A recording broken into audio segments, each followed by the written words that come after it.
University کا وہ professor مذہب کا سب سے بڑا ناقد تھا اور ہر وقت خدا کے وجود کا انکار کرتا تھا۔ ایک دن وہ اپنے کمرے میں مردہ پایا گیا۔ جب پولیس نے اس کے لیپ ٹاپ کی ہسٹری اور کمرے کی تلاشی لی تو وہ سب حیران رہ گئے، جبکہ الماری کے پاس سے ایک نایاب اور مقدس عطر کی خوشبو آ رہی تھی، کیونکہ پروفیسر کی الماری کے خفیہ خانے سے کچھ ایسا برآمد ہوا جس سے یہ راز فاش ہو گیا کہ وہ پچھلے 10 سالوں سے صوبے کی سب سے بڑی اور قدیم جامعہ کے احاطے میں واقع اساتذہ کی رہائش گاہوں میں آج صبح کا آغاز معمول سے بالکل مختلف اور پریشان کن ثابت ہوا۔ جامعہ کے شعبہ فلسفہ کے سب سے معروف اور سینئر استاد جمیل احمد، جو اپنی پوری زندگی مذہب پر کڑی تنقید، روایات کی مخالفت اور خدا کے وجود کے صریح انکار کے حوالے سے پورے شہر میں جانے جاتے تھے، آج اپنے طلباء کو پڑھانے کے لیے کمرہ جماعت میں نہیں پہنچے تھے۔ استاد جمیل احمد کا معمول انتہائی سخت اور پابندی وقت پر مبنی تھا۔ وہ پچھلے 30 سالوں سے جامعہ میں تدریس کے فرائض انجام دے رہے تھے اور ان کا یہ ماننا تھا کہ انسان کو صرف عقل اور منطق کی پیروی کرنی چاہیے، اور اسی نظریے کی بنیاد پر انہوں نے کبھی کسی مذہبی بحث میں نرمی نہیں دکھائی تھی۔ ان کی رہائش گاہ جامعہ کے مشرقی حصے میں واقع ایک پرانے لیکن مضبوط مکان میں تھی، جہاں وہ بالکل اکیلے زندگی گزارتے تھے۔ ان کا ایک پرانا خادم جس کا نام عبد الرحمن تھا، پچھلے کئی سالوں سے ان کے گھر، کام کاج اور دیکھ بھال کی ذمہ داری نبھا رہا تھا۔ عبد الرحمن ہر روز صبح ٹھیک 7 بجے ان کے گھر کا مرکزی دروازہ کھول کر اندر داخل ہوتا تھا، گھر کی صفائی کرتا تھا، ناشتہ کرتا تھا اور پھر استاد جمیل احمد کو ان کے کمرے میں چائے پیش کرتا تھا۔ آج بھی عبد الرحمن اپنے مقررہ وقت پر استاد جمیل احمد کے گھر پہنچا، لیکن جب اس نے مرکزی دروازے کو دھکا دیا تو وہ اندر سے مقفل تھا۔ عبد الرحمن نے دروازے پر لگی گھنٹی بجائی، لیکن اندر سے کوئی جواب موصول نہیں ہوا۔ اس نے کچھ دیر انتظار کیا اور پھر دوبارہ گھنٹی بجائی اور مسلسل دروازہ کھٹکھٹایا۔ جب مسلسل 15 منٹ تک اندر سے کوئی آہٹ یا قدموں کی آواز نہیں آئی تو عبد الرحمن کے دل میں بے چینی اور پریشانی پیدا ہونے لگی۔ استاد جمیل احمد کبھی اتنی دیر تک سوتے نہیں تھے،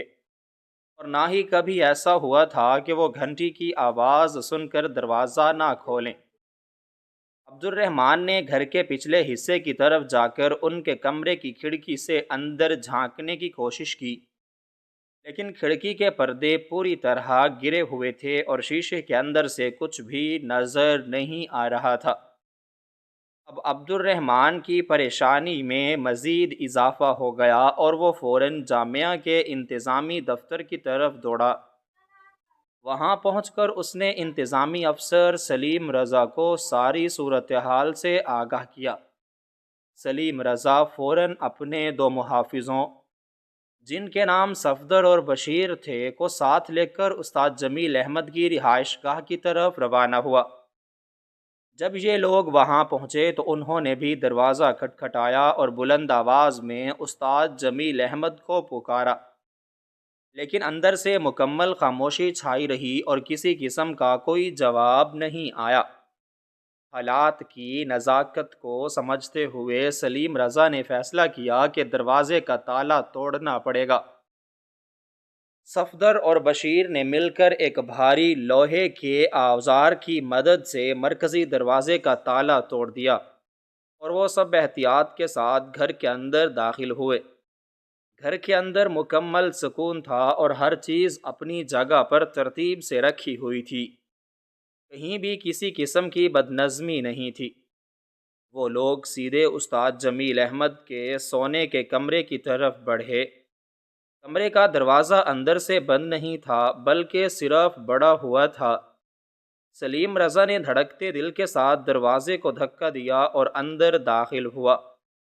کمرے میں ہلکی سی تاریکی تھی کیونکہ کھڑکیوں کے پردے بند تھے۔ سلیم رضا نے آگے بڑھ کر پردے ہٹائے تو کمرے میں روشنی پھیل گئی۔ انہوں نے دیکھا کہ استاد جمیل احمد اپنے بستر پر بالکل سیدھے لیٹے ہوئے تھے اور ان کے جسم پر ایک چادر اوڑھی ہوئی تھی۔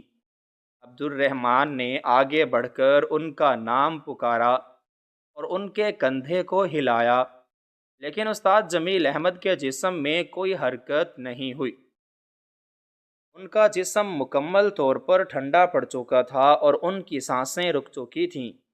سلیم رضا نے ان کی نبض چیک کی تو معلوم ہوا کہ وہ اس دنیا سے رخصت ہو چکے ہیں۔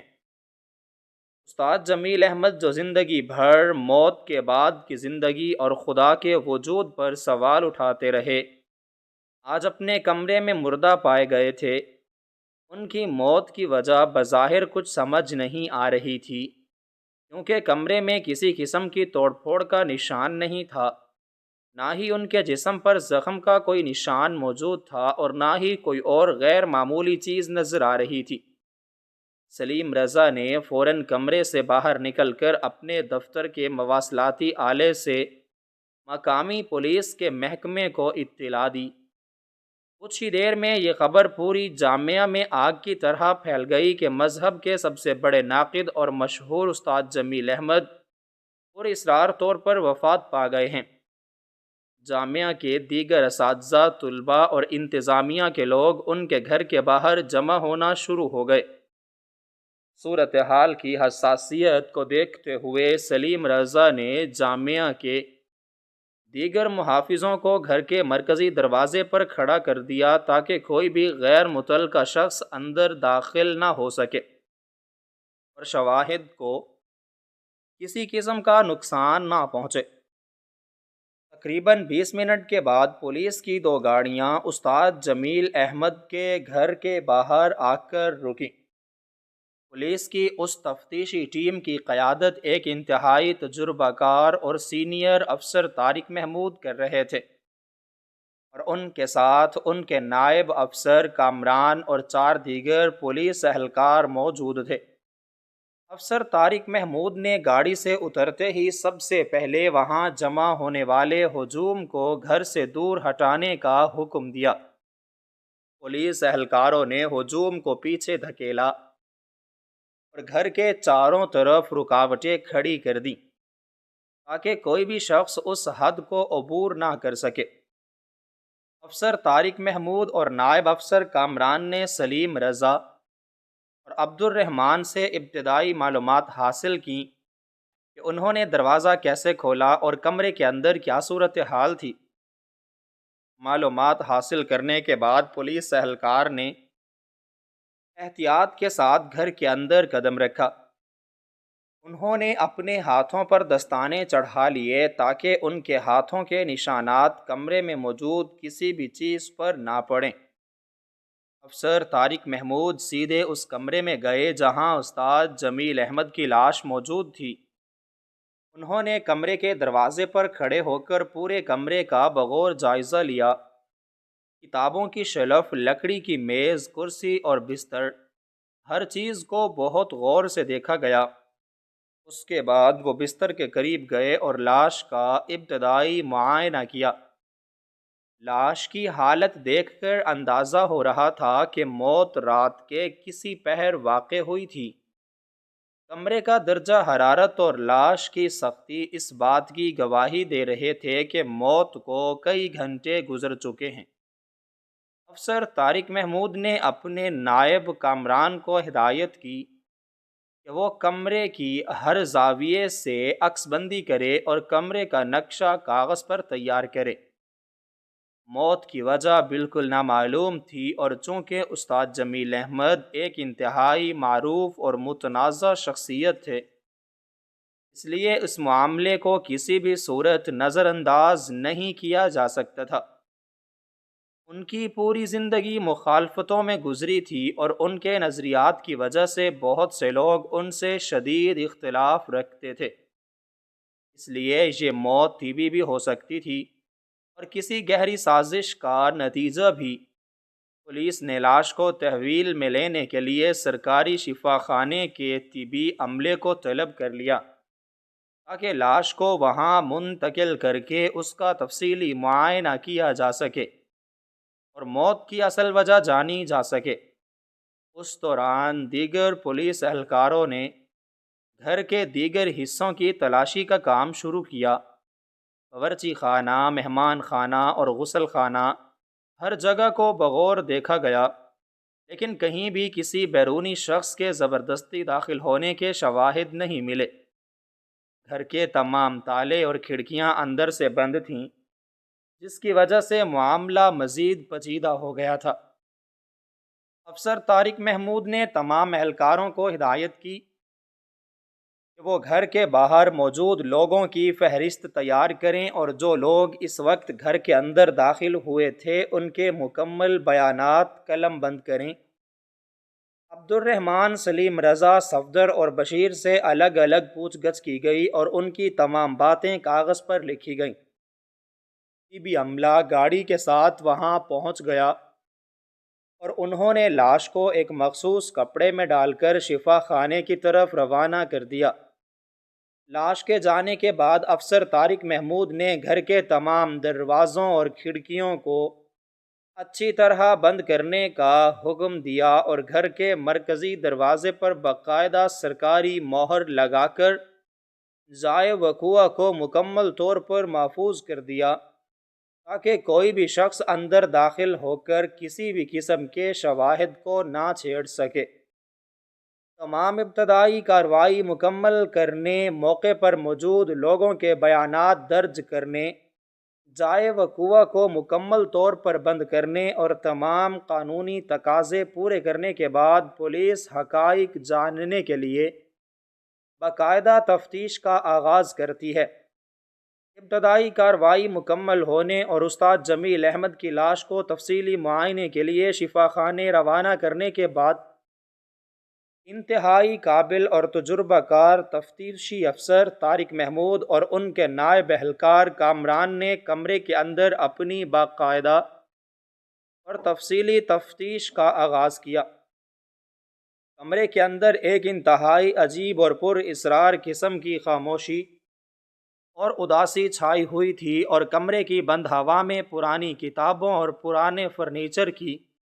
ایک مخصوص بو رچی ہوئی تھی جو استاد جمیل احمد کی تنہائی پسند زندگی کی عکاسی کر رہی تھی۔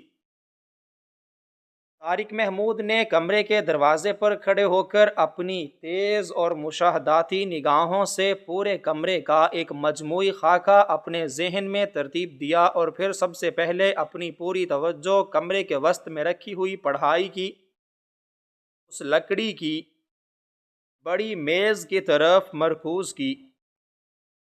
جہاں جمیل احمد اپنا زیادہ تر وقت مطالعے اور لکھنے میں گزارتے تھے۔ اس میز کے بالکل درمیان میں ایک جدید وضع کا سفری حسابی آلہ رکھا ہوا تھا جسے عام طور پر معلومات محفوظ کرنے، دنیا بھر کی خبروں کی کھوج لگانے اور اپنے مضامین لکھنے کے لیے استعمال کیا جاتا تھا۔ طارق محمود کے کہنے پر کامران نے بہت احتیاط کے ساتھ اپنے ہاتھوں پر پہنے ہوئے ربڑ کے دستانوں کو درست کیا اور میز کے سامنے پڑی ہوئی کرسی کو کھینچ کر اس پر بیٹھ گیا۔ کامران نے اس سفری آلے کا اوپری ڈھکن اٹھایا اور اسے چلانے والے مخصوص بٹن کو دبایا۔ کچھ ہی لمحوں کے بعد اس آلے کی سکرین پر ایک تیز روشنی نمودار ہوئی اور وہ مشین کام کرنے کے لیے تیار ہو گئی۔ طارق محمود بھی چل کر کامران کے بالکل پیچھے کھڑا ہو گیا اور سکرین پر نمودار ہونے والی معلومات کو بہت غور سے دیکھنے لگا۔ کامران نے اپنی مہارت کا استعمال کرتے ہوئے اس آلے کے اندر موجود معلومات کے پوشیدہ ذخیرے تک رسائی حاصل کی اور خاص طور پر ان تمام سابقہ معلومات اور کھوج کے روزمرہ ریکارڈ کو نکالنے کی بھرپور کوشش کی جو استاد جمیل احمد اپنی روزمرہ زندگی میں پڑھتے یا دیکھتے تھے۔ ان دونوں کا بنیادی مقصد یہ جاننا تھا کہ اپنی پراسرار موت سے پہلے والے دنوں اور راتوں میں استاد جمیل احمد کن مخصوص موضوعات کے بارے میں سوچ رہے تھے، یا ان کا رابطہ کن نامعلوم لوگوں سے تھا۔ لیکن جیسے ہی کامران نے کھوج کے ریکارڈ اور سابقہ معلومات کا وہ مخصوص حصہ کھولا تو وہ اور طارق محمود دونوں ایک دم شدید حیرت اور ششدر کیفیت میں مبتلا ہو گئے، کیونکہ اس حیرت انگیز آلے کے اندر کھوج کا سارا ریکارڈ اور تمام پرانی معلومات مکمل طور پر مٹائی جا چکی تھیں۔ وہاں ایک بھی ایسا حروف، لفظ یا نشانی موجود نہیں تھا جس سے یہ معمولی سا بھی اندازہ لگایا جا سکے کہ پچھلے کئی مہینوں، ہفتوں یا سالوں میں اس آلے پر کیا خاص کام کیا گیا ہے یا کن چیزوں کے بارے میں پڑھا گیا ہے۔ یہ بات انتہائی غیر معمولی، تشویشناک اور شک کو انتہائی حد تک بڑھانے والی تھی، کیونکہ کوئی بھی عام اور سیدھا سادہ انسان روزانہ کی بنیاد پر اپنا سارا کھوج کا ریکارڈ اس طرح باقاعدگی سے اور جان بوجھ کر ہرگز نہیں مٹاتا، جب تک کہ وہ کوئی بہت بڑا راز یا خاص باتیں دنیا کی نظروں سے چھپانے کی بھرپور کوشش نہ کر رہا ہو۔ طارق محمود کے چہرے پر تفتیش کی گہرائی اور پریشانی کے آثار نمایاں اور واضح ہو گئے، اور انہوں نے اپنے نائب کامران کو فوری طور پر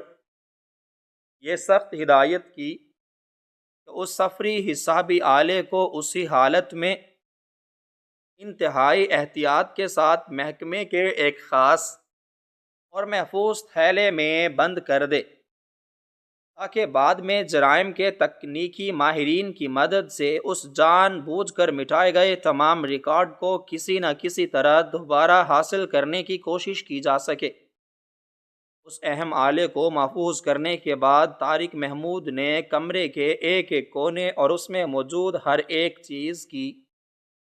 انتہائی باریک بینی اور تفصیل سے تلاشی لینے کا حتمی فیصلہ کیا۔ انہوں نے اپنے ذہن میں کمرے کو مختلف حصوں اور زاویوں میں تقسیم کر لیا اور ایک سرے سے تمام چیزوں کو جانچنے کا مشکل کام شروع کیا۔ سب سے پہلے انہوں نے پڑھائی کی۔ اسی بڑی میز کی تمام درازوں کو باری باری کھولنا شروع کیا۔ پہلی دراز میں صرف کچھ پرانے قلم روشنائی کی دوات اور کچھ خالی اور سفید کاغذات رکھے ہوئے تھے، جبکہ دوسری دراز میں جامعہ کے کچھ بہت پرانے امتحانی پرچے، طلبہ کی حاضری کی فہرستیں اور کچھ غیر اہمی دفتری دستاویزات موجود تھیں جن کا موت سے کوئی تعلق نظر نہیں آ رہا تھا۔ تیسری دراز میں روزمرہ استعمال کی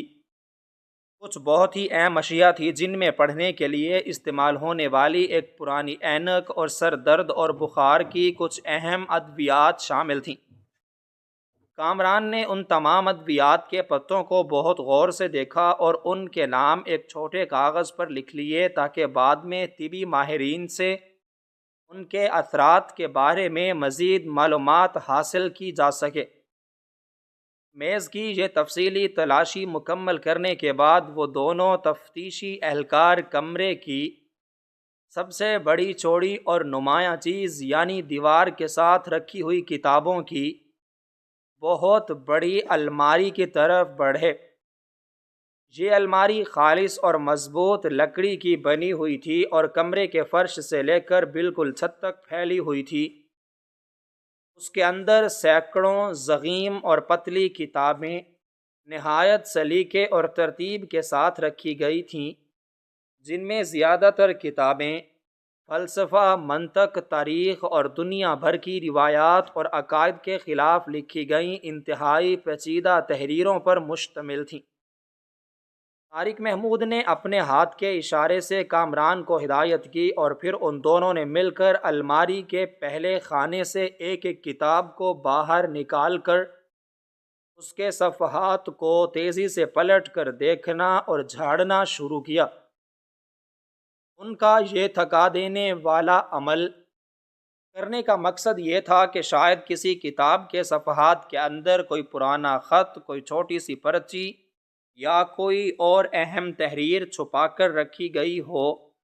جو اس موت کے گہرے راز کو کھولنے میں کوئی چھوٹی سی بھی مدد دے سکے۔ انہوں نے کتابوں کے موٹے موٹے سر ورق دیکھے، ان کے چمڑے کی جلدوں کو ہاتھوں سے جانچا اور کتابوں کی قطاروں کے پیچھے الماری میں موجود خالی اور تاریک جگہوں پر بھی اپنے ہاتھ ڈال کر چیک کیا کہ کہیں کوئی خفیہ ڈبہ یا کوئی اور چیز تو موجود نہیں۔ کتابوں کی کل تعداد اتنی زیادہ تھی کہ مسلسل کھڑے رہ کر یہ تھکا دینے والا عمل کرنے میں انہیں کئی گھنٹے لگ گئے، لیکن انہیں کسی بھی کتاب کے اندر سے یا الماری کے کسی بھی خانے سے کوئی قابل ذکر یا اہم چیز نہ مل سکی۔ کتابوں کی اس بہت بڑی الماری کی مایوس کن تلاشی کے بعد انہوں نے کمرے کے دوسرے کونے میں موجود کپڑوں کی الماری کی رخ کیا۔ جب اس لکڑی کی الماری کے دونوں بھاری دراز کھولے گئے تو استاد جمیل احمد کے روزمرہ پہننے والے کپڑے اور جامعہ جانے کے لیے استعمال ہونے والے لباس نہایت سلیقے سے لٹکے ہوئے تھے، اور الماری کے اندر سے کافور کی مخصوص گولیوں کی مہک آ رہی تھی۔ کامران نے ایک ایک لباس کو لکڑی کے سہارے سے باہر نکالا، اس کی اندرونی اور بیرونی جیبوں کو اپنے ہاتھوں سے ٹٹولا اور لباس کے اندر لگے ہوئے استری والے کپڑے کو بھی دبا دبا کر دیکھا تاکہ اگر کوئی چھوٹی سی بھی چیز یا کوئی پرچی اندر کی طرف سلائی گئی ہو تو اس کا فوراً پتہ چل سکے۔ سردیوں کے بھاری اور گرم کوٹ اور گرمیوں کے ہلکے پھلکے سوتی لباس سب کی باری باری اور انتہائی تسلی کے ساتھ تلاشی لی گئی۔ الماری کے بالکل نچلے حصے میں جوتوں کے کچھ پرانے اور نئے ڈبے رکھے ہوئے تھے۔ ان تمام ڈبوں کو کھول کر جوتوں کے اندر ہاتھ ڈال کر اور ان کے تلووں کے نیچے بھی بہت تسلی بخش اور مکمل طریقے سے جانچ پڑتال کی گئی، لیکن وہاں سے بھی تفتیشی اہلکاروں کو مکمل مایوسی کا سامنا کرنا پڑا اور کوئی سراغ ان کے ہاتھ نہ آیا۔ کپڑوں کی الماری سے فارغ ہونے کے بعد انہوں نے کمرے کے وسط میں بچھے ہوئے استاد جمیل احمد کے بڑے بستر کی طرف اپنی توجہ موڑی۔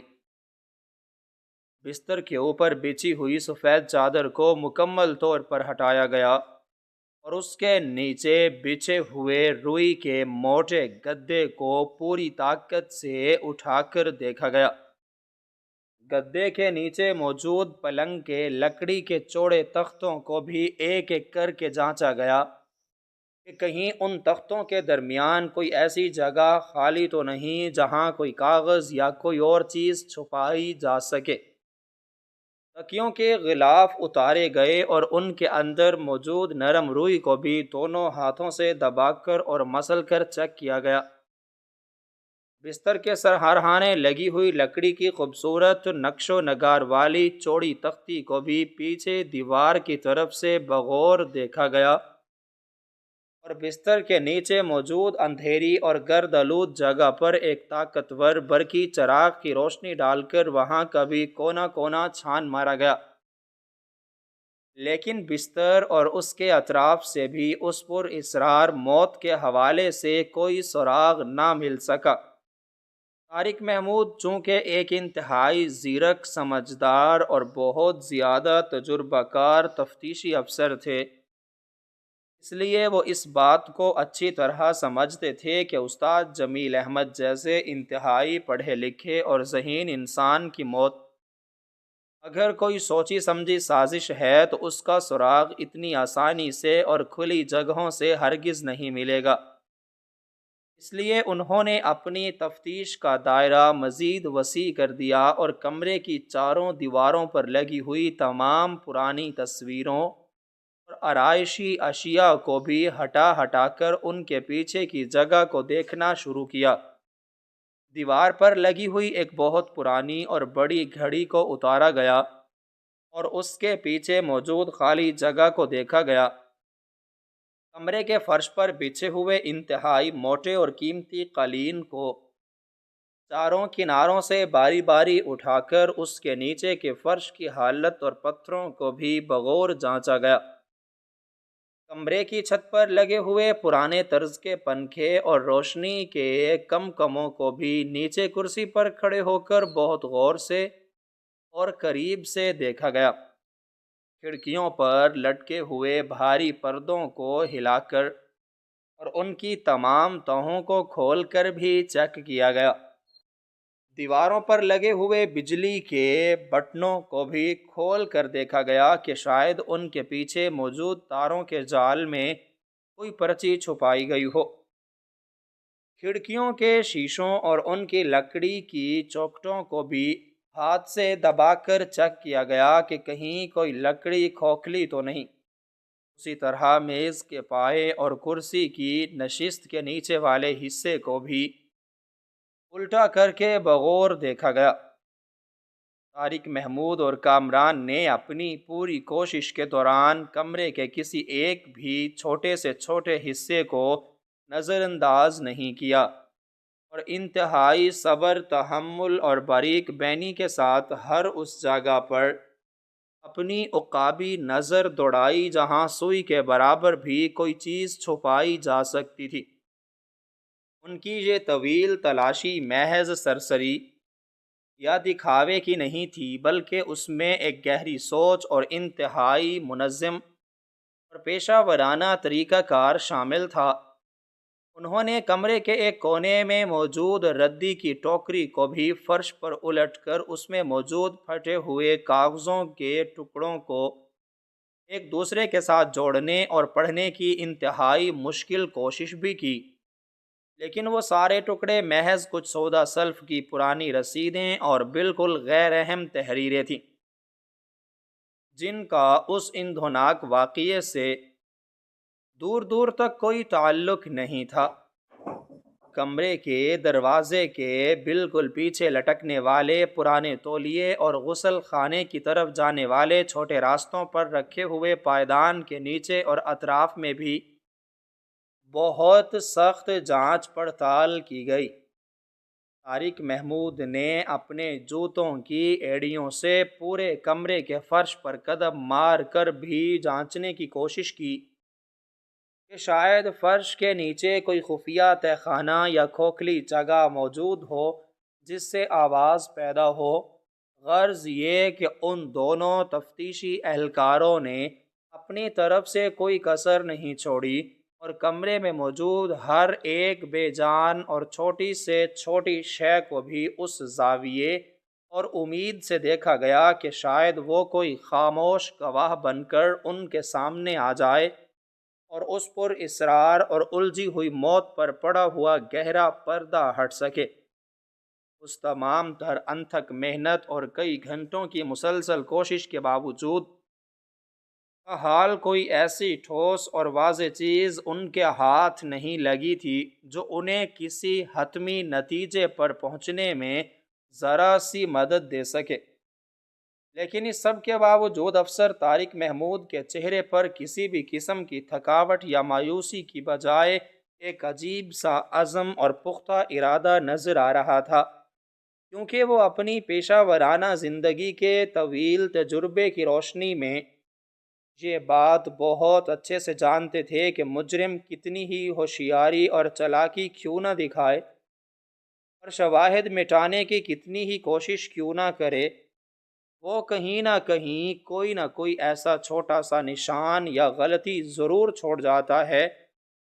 جو تفتیش کرنے والے ذہنوں کو اس تک پہنچا ہی دیتا ہے۔ اور بالکل اسی عزم اور ارادے کے تحت وہ اور ان کی ٹیم کے ارکان پورے کمرے کی دیواروں، فرش، چھت، کپڑوں کی الماریوں، میز کی درازوں، کتابوں کے ڈھیر اور ہر ایک چھوٹے بڑے کونے میں اپنی تیز نظریں جمائے ہوئے تھے اور ایک ایک چیز کو بار بار اٹھا کر اس کی اصلیت اور اس کے اندر چھپے ہوئے کسی بھی ممکنہ راز یا سراغ کو تلاش کرنے کی بھرپور اور مسلسل جدوجہد کر رہے تھے۔ کمرے کے اندر موجود ہر ایک چیز گویا ان کی تفتیشی نگاہوں کے کڑے امتحان سے گزر رہی تھی، اور وہ کسی بھی امکان کو رد کرنے کے لیے تیار نہیں تھے، کیونکہ یہ محض ایک عام انسان کی موت نہیں تھی، بلکہ ایک ایسے شخص کا معمہ تھا جس کی زندگی میں ہی بے شمار راز اور تنازعات چھپے ہوئے تھے، اور جس کی موت اپنے پیچھے کئی سوالات چھوڑ گئی تھی جن کا جواب تلاش کرنا متعلقہ محکمے کی اولین ذمہ داری تھی۔ لہٰذا ہر ایک شے کو مشکوک مانتے ہوئے اور ہر ایک پہلو کو مد نظر رکھتے ہوئے تفتیش کے اس کٹھن اور طویل مرحلے کو آگے بڑھایا جا رہا تھا، اور نہایت باریک بینی کے ساتھ جائزہ لیا جاتا ہے۔ کمرے کی طویل تلاشی کے بعد جب بظاہر کوئی سراغ نہ ملا تو افسر طارق محمود نے ایک بار پھر گہری نظر دوڑائی۔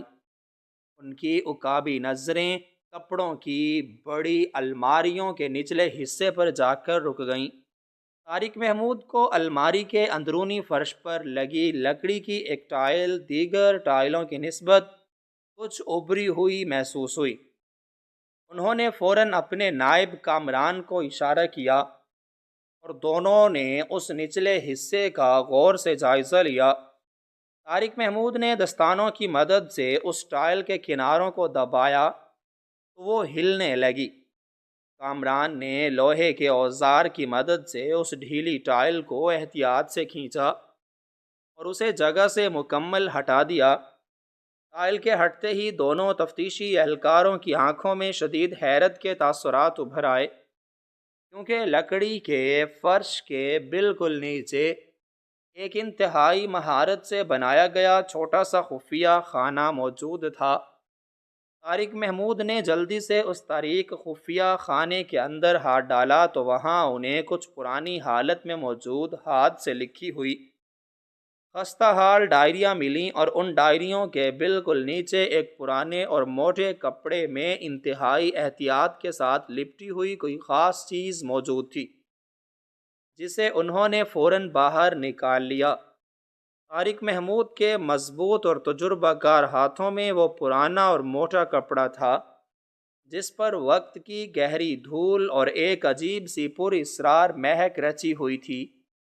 اور اس نے انتہائی احتیاط کے ساتھ اپنے ربڑ کے دستانے والے ہاتھوں سے اس کپڑے کی تاہوں کو ایک ایک کر کے کھولنا شروع کیا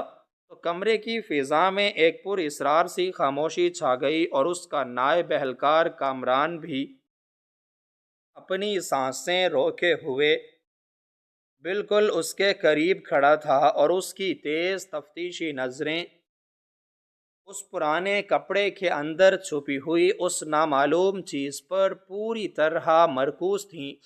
جس کے لیے اس فرش کے نیچے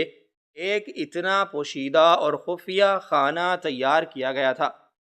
کپڑے کے آخری تہہ کھولنے پر ان دونوں تفتیشی اہلکاروں کی آنکھیں حیرت سے پوری طرح کھلی کی کھلی رہ گئیں، اور ان کے ذہن کسی گہرے صدمے اور سکتے کے عالم میں چلے گئے، کیونکہ اس خستہ حال پرانے کپڑے کے اندر سے کوئی سونا چاندی، کوئی قیمتی اور خفیہ دستاویز، کوئی خطرناک اور جان لیوا ہتھیار یا کسی دشمن ملک کا کوئی نقشہ برآمد نہیں ہوا تھا، بلکہ اس کے اندر ایک انتہائی خوبصورت اور پرانے طرز کی جائے نماز اور ایک لمبی تسبیح موجود تھی جس کے دانے کسی انتہائی خاص اور قیمتی لکڑی سے تراشے گئے تھے، اور ان دانوں پر مسلسل استعمال کی وجہ سے انگلیوں کی رگڑ سے ایک خاص قسم کی چمک اور ملائمت آ چکی تھی۔ یہ منظر طارق محمود اور کامران دونوں کے لیے کسی شدید ترین ذہنی جھٹکے سے کم نہیں تھا، کیونکہ وہ دونوں اس وقت اس انسان کے سونے کے کمرے میں کھڑے تھے جو اپنی پوری زندگی میں خدا کے وجود کا سب سے بڑا انکاری اور مذہب پر سب سے کڑی اور سخت تنقید کرنے والا سمجھا جاتا تھا، اور جس کے الہادی نظریات اور خیالات کی گونج پورے شہر اور تمام علمی حلقوں میں مشہور تھی۔ ایک ایسے شخص کی الماری کے فرش کے نیچے بنائے گئے خفیہ خانے سے عبادت کرنے کی، ان کی مقدس اشیاء کا ملنا ایک ایسا معمہ تھا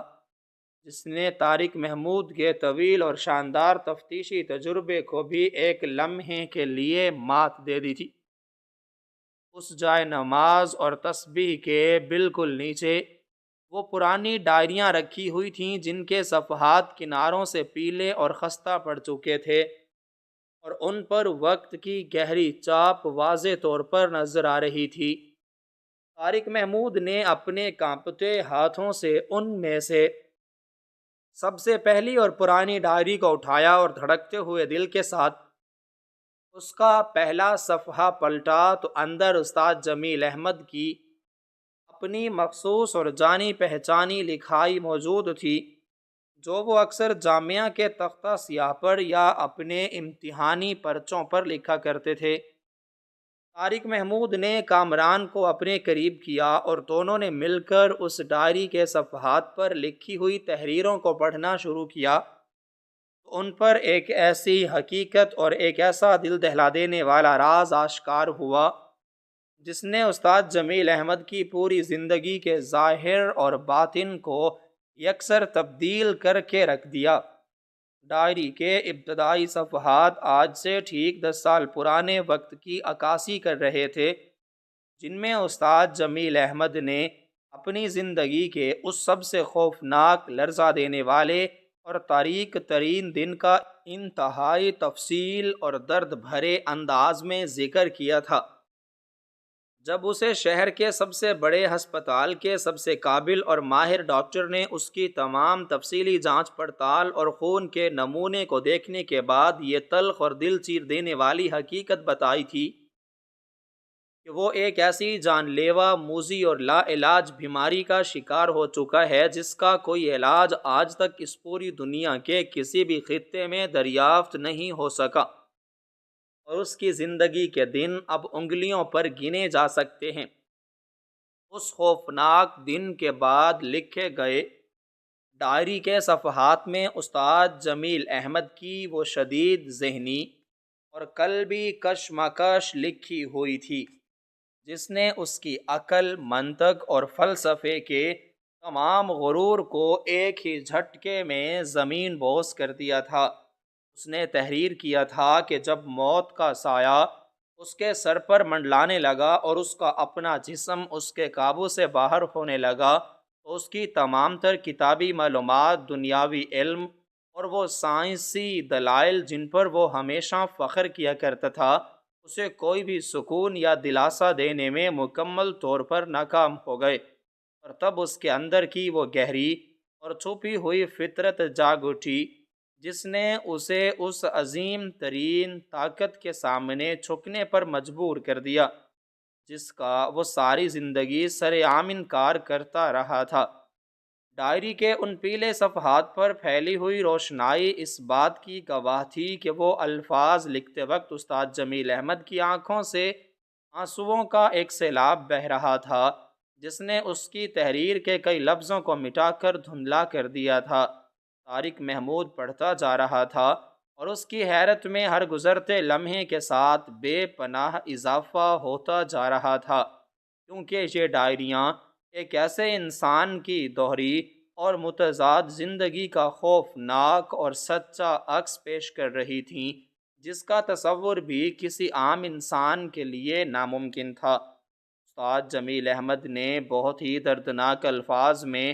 اپنی اس اذیت ناک کیفیت کو بیان کیا تھا کہ کیسے وہ دن کے اجالے میں جامعہ کے بڑے بڑے ہالوں اور وسیع و عریض کمرہ جماعت میں کھڑے ہو کر اپنے طلباء کے سامنے انتہائی پرجوش، پر اعتماد اور متکبر انداز میں خدا کے وجود کو اپنے فلسفیانہ دلائل اور منطق کے زور سے جھٹلاتا تھا اور مذہب کا تمسخر اڑاتا تھا، لیکن وہی متکبر انسان رات کے گہرے اور خاموش اندھیرے میں اپنے کمرے کی تمام کھڑکیاں اور دروازے اندر سے مضبوطی سے بند کر کے اسی چھپی ہوئی جائے نماز پر سجدوں میں گر کر گھنٹوں زارو قطار روتا تھا، اور اپنے پیدا کرنے والے سے اپنے ان گنت گناہوں اور اپنی سرکشی کی معافی مانگتا تھا۔ اس نے اپنی ڈائری میں واضح طور پر اعتراف کیا تھا کہ وہ پچھلے پورے 10 سالوں سے سچے اور خالص دل کے ساتھ خدا پر ایمان لا چکا تھا اور راتوں کی تاریکی میں باقاعدگی سے اپنی عبادت اور توبہ کا سلسلہ جاری رکھے ہوئے تھا۔ اس کی یہ پوشیدہ اور تاریک عبادت گاہ دراصل اس کے دل کا وہ واحد سچا گوشہ تھا جہاں وہ تمام جھوٹے دعووں اور دنیاوی نقابوں کو اتار کر بالکل برہنہ اور سچا ہو جاتا تھا۔ کامران جو طارق محمود کے شانے کے اوپر سے جھانک کر ان تمام صفحات کو پڑھ رہا تھا،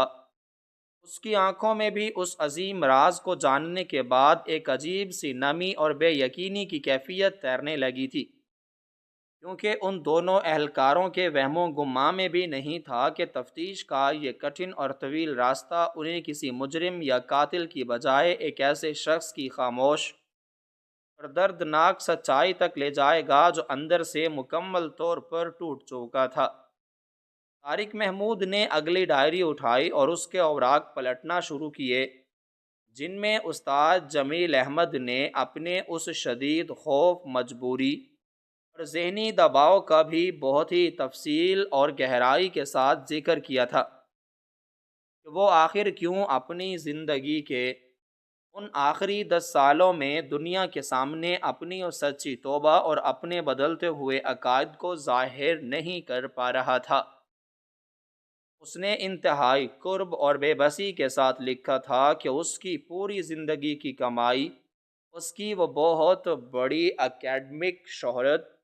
اس کا وہ شاندار کیریئر، اس کی لکھی ہوئی سینکڑوں کتابیں اور اس کے وہ ہزاروں اندھے پیروکار اور شاگرد جو اسے عقل و منطق کا سب سے بڑا دیوتا مانتے تھے،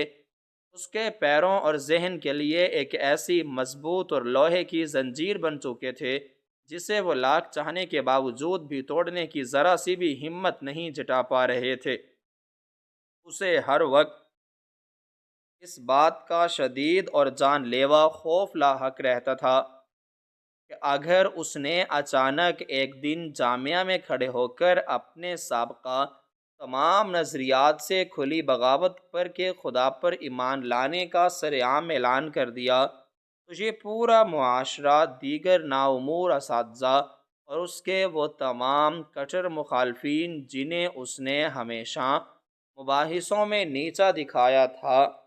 وہ سب مل کر اس کا شدید ترین مذاق اڑائیں گے اور اسے ایک ایسے شکست خوردہ، پاگل، ڈرپوک اور منافق انسان قرار دے کر اس کی تمام عمر کی عزت کو مٹی میں ملا دیں گے۔ اس کا وہ جھوٹا وقار، اس کا وہ بنایا ہوا بلند و بالا بت جو اس نے دہائیوں کی محنت سے اپنے الحاد کی بنیاد پر تعمیر کیا تھا، اس کے اپنے ہی ہاتھوں سے ٹوٹ کر بکھر جائے گا اور لوگ یہ کہیں گے کہ موت کے ڈر نے ایک عظیم فلسفی کا دماغ خراب کر دیا ہے۔ اسی شدید خوف، اسی بزدلی اور اسی سماجی دباؤ نے اسے پچھلے 10 سالوں تک ایک انتہائی اذیت ناک اور منافقت بھری زندگی گزارنے پر مجبور کر رکھا تھا۔ وہ روزانہ صبح اٹھ کر اپنے چہرے پر ایک جھوٹا اور متکبر نقاب سجاتا تھا، لوگوں کے سامنے سینہ تان کر چلتا تھا اور رات ہوتے ہی اپنے اسی کمرے میں آ کر ایک کمزور، لاچار اور خوفزدہ انسان کی طرح اپنے خدا کے سامنے گڑ گڑاتا تھا۔ ڈائری کے کئی صفحات پر اس نے ان دعاؤں کا بھی ذکر کیا تھا جن میں وہ مسلسل یہ التجا کرتا تھا کہ اسے اتنی ہمت اور اتنی طاقت مل جائے کہ وہ مرنے سے پہلے کم از کم ایک بار دنیا کے سامنے کھڑا ہو کر حق اور سچائی کا اعتراف کر سکے اور ان تمام نوجوان ذہنوں کو گمراہی کے اس اندھے کنویں سے باہر نکال سکے جنہیں اس نے خود اپنے ہاتھوں سے اس تاریکی میں دھکیلا تھا، لیکن وہ اپنی اس خواہش میں اور اپنی اس ہمت کو جمع کرنے میں آخری سانس تک مکمل طور پر ناکام رہا۔ طارق محمود نے جب اس آخری ڈائری کے بالکل اختتامی صفحات کی طرف نظر دوڑائی تو وہاں الفاظ کی لرزش اور لکھائی کی خراب ہوتی ہوئی حالت اس بات کی واضح اور چیختی ہوئی گواہی دے رہی تھی کہ یہ صفحات اس وقت لکھے گئے تھے جب استاد جمیل احمد کی جان لیوا بیماری اپنے بالکل آخری اور خوفناک ترین مراحل میں داخل ہو چکی تھی اور اس کے ہاتھوں کی گرفت قلم پر انتہائی کمزور پڑ چکی تھی۔ ان آخری اوراق پر اس نے اپنی زندگی کی تمام تھکن، اپنی تمام تر مایوسی اور اپنے اس دنیا سے رخصت ہونے کے قریب ترین وقت کا اندازہ لگاتے ہوئے اپنے دل کا سارا بوجھ اور سارا درد ان پیلے کاغذوں پر انڈیل دیا تھا۔ طارق محمود اور کامران ان ڈائریوں کے صفحات میں چھپے اس عظیم اور ناقابل یقین راز کو پڑھتے ہوئے اتنے غرق ہو چکے تھے کہ انہیں اپنے ارد گرد کے ماحول اور کمرے کی اس بند فضا کا بالکل بھی احساس نہیں ہو رہا تھا، اور وہ بس صفحات پلٹتے جا رہے تھے۔ یہ ایک ایسی سچائی تھی جس نے ان تمام تفتیشی زاویوں اور ان تمام شک و شبہات کو یکسر ایک نئی اور حیران کن سمت میں موڑ دیا تھا، جو اب تک قتل یا کسی گہری سازش کے گرد گھوم رہے تھے، کیونکہ یہ خفیہ خانہ اور اس کے اندر چھپی ہوئی یہ ڈائریاں، یہ جائے نماز اور یہ تسبیح چیخ چیخ کر یہ اعلان کر رہے تھے کہ استاد جمیل احمد کی موت کے پیچھے کسی انسان کا ہاتھ یا کوئی بیرونی سازش نہیں تھی، بلکہ یہ ایک ایسے شخص کی کہانی تھی جو اپنے ہی بنائے ہوئے نظریات کے جال میں پھنس کر 10 سال تک اپنی ہی ذات کے ساتھ ایک خوفناک اور خاموش جنگ لڑتا رہا، اور بالآخر اسی اندرونی کشمکش اور اسی جان لیوا بیماری کے ہاتھوں شکست کھا کر اس دنیا سے رخصت ہو گیا۔ لیکن تفتیش کا یہ مرحلہ ابھی اپنے بالکل حتمی اور آخری انجام تک نہیں پہنچا تھا، کیونکہ اگرچہ یہ راز پوری طرح فاش ہو چکا تھا کہ استاد جمیل احمد ایک خفیہ اور سچا تائب انسان بن چکا تھا، مگر قانون اور محکمے کی نظر میں ابھی بھی یہ صرف اس کی ذاتی ڈائریوں کا بیان تھا، اور موت کی اصل اور حتمی وجہ کو سرکاری طور پر ثابت کرنے کے لیے اس شفا خانے کی اس تفصیلی اور مستند رپورٹ کا آنا ابھی باقی تھا، جس کے لیے لاش کو روانہ کیا گیا تھا، اور جب تک طبی ماہرین اس کے جسم کے اندر موجود اس لا علاج بیماری کے اثرات کی مکمل اور حتمی تصدیق نہیں کر دیتے، تب تک اس کیس کی فائل کو مکمل طور پر بند نہیں کیا جا سکتا تھا۔ اس لیے طارق محمود نے انتہائی احتیاط کے ساتھ ان تمام ڈائریوں، اس جائے نماز اور اس تسبیح کو ثبوت کے ان خاص لفافوں میں محفوظ کرنا شروع کیا، تاکہ انہیں محکمے کے اعلیٰ حکام کے سامنے اس ناقابل یقین راز کے ٹھوس ثبوت کے طور پر پیش کیا جا سکے، اور وہ خاموشی سے شفا خانے کی اس حتمی رپورٹ کے آنے کا انتظار کرنے لگے۔ طارق محمود اور کامران ان تمام ناقابل یقین شواہد اور خفیہ ڈائریوں کو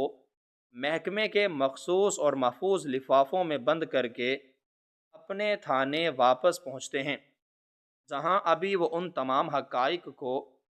اپنے سرکاری کھاتے میں درج کر ہی رہے ہوتے ہیں کہ کچھ ہی گھنٹوں کے بعد سرکاری شفا خانے کے اعلیٰ طبی ماہرین کی طرف سے موت کی تفصیلی اور حتمی رپورٹ بھی انہیں موصول ہو جاتی ہے۔ اس تفصیلی طبی رپورٹ نے اس عظیم اور پوشیدہ راز پر حتمی مہر تصدیق ثبت کر دی، جو استاد جمیل احمد کی ان خستحال ڈائریوں میں تحریر تھا۔ رپورٹ کے مندرجات کے مطابق ان کے جسم میں کسی بھی قسم کا کوئی بیرونی زہر، نشہ آور دوا یا کسی بھی قسم کے جسمانی تشدد کا کوئی معمولی سا نشان بھی نہیں پایا گیا تھا، بلکہ ان کی موت بالکل طبی انداز میں اسی پرانے جان لیوا اور لا علاج بیماری کے آخری حملے کے باعث دل کا دورہ پڑنے سے واقع ہوئی تھی، جس کا ذکر انہوں نے اپنی خفیہ تحریروں میں انتہائی قرب اور بے بسی کے ساتھ کیا تھا۔ اس حتمی اور سائنسی ثبوت کے سامنے آنے کے بعد قتل یا کسی گہری بیرونی سازش کا، وہ تمام شک مکمل طور پر دم توڑ گیا، جس نے ان کی موت کے بعد پورے شہر اور جامعہ کے علمی حلقوں میں ایک خوفناک سنسنی پھیلا کر رکھی تھی۔ طارق محمود نے ڈائری کے بالکل آخری صفحے پر لکھی ہوئی استاد جمیل احمد کی اس آخری اور جذباتی وصیت کو انتہائی غور اور دکھ کے ساتھ پڑھا، جس میں انہوں نے اپنے ورثاء اور قانون نافذ کرنے والے اداروں سے یہ پرزور اور عاجزانہ التجا کی تھی کہ جب بھی ان کی موت واقع ہو تو ان کی تدفین ان کی ظاہری زندگی کے الہادی نظریات کی بجائے خالص مذہبی اور روایتی انداز کے مطابق کی جائے، اور انہیں کسی عام اور گمنام قبرستان میں دفنایا جائے، تاکہ وہ اپنے پیدا کرنے والے کے سامنے ایک بہت ہی عام اور گنہگار بندے کی حیثیت سے پیش ہو سکے۔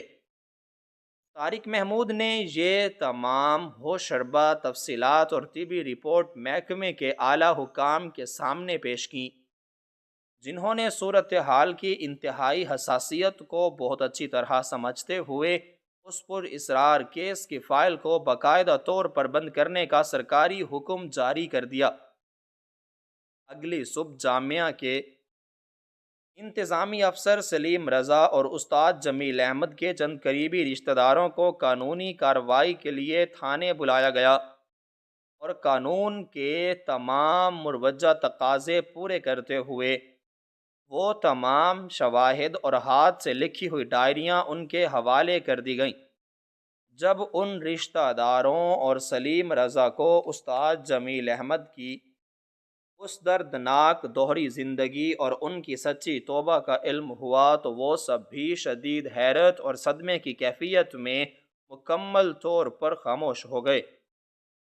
پولیس اور انتظامیہ نے باہمی مشورے سے اس نازک راز کو فی الحال عام عوام اور شدید پسند حلقوں کی نظروں سے دور رکھنے کا حتمی فیصلہ کیا، تاکہ شہر کا امن و امان کسی بھی قسم کے خطرے سے دوچار نہ ہو، اور استاد جمیل احمد کی اس آخری اور پوشیدہ خواہش کا مکمل احترام کرتے ہوئے رات کے پچھلے پہر ان کی نمازی جنازہ نہایت سادگی اور خاموشی کے ساتھ ادا کی گئی،